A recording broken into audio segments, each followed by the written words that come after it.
മദ്യനിരോധനത്തെ എതിർക്കുന്നവരെ തോൽപ്പിക്കണമെന്ന് archbishop doctor M Soosa Pakiam.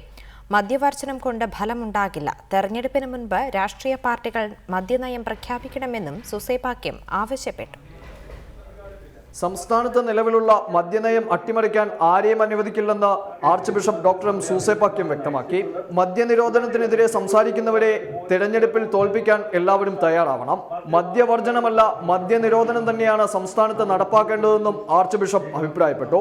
അവ്യക്തതയോടുകൂടി തെരഞ്ഞെടുപ്പിനെ നേരിടാൻ പോകുന്നെന്ന് കാണുകയാണെങ്കിൽ നമ്മൾ മദ്യത്തിനെതിരായിട്ട് അവരധികാരത്തിൽ വരികയാണെങ്കിൽ ഒരു നയം സ്വീകരിക്കും എന്നുള്ള സമീപനത്തോടുകൂടി അത്തരം പ്രസ്ഥാനങ്ങളെയും പാർട്ടികളെയും നമ്മൾ സംഘടിതമായിട്ടുള്ള രീതിയിൽ മദ്യവിരുദ്ധ പ്രവർത്തകരെന്ന നിലയിൽ അവരെയൊക്കെ ഒറ്റക്കെട്ടായിട്ട് അവരെ തോൽപ്പിക്കാനായിട്ട് ശ്രമിക്കുന്നത് അതിൽ ഒരു തെറ്റും ഞാനൊരു പാർട്ടിയെ സഹായിക്കണമെന്നോ പറയുന്നില്ല.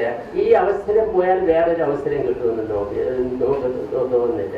കാരണം പണ്ട് നമ്മുടെ അനുഭവങ്ങളുടെ വെളിച്ചത്തിൽ മദ്യവർജനം എന്ന് പറഞ്ഞിട്ടുള്ള ഒരുപാട് പാല് ആസക്തി വളരെ വർദ്ധിപ്പിച്ച ഒരു അനുഭവമാണ് നമുക്കുള്ളത്. സർക്കാർ നടപ്പിലാക്കിയ മദ്യനയത്തെ KCBC സ്വാഗതം ചെയ്യുന്നുവെന്ന് വ്യക്തമാക്കിയ ആർച്ച് ബിഷപ്പ് ഇത് UDF-നുള്ള പിന്തുണയല്ലെന്നും മദ്യനിയന്ത്രണ നയത്തിനുള്ള പിന്തുണയാണെന്നും വ്യക്തമാക്കി.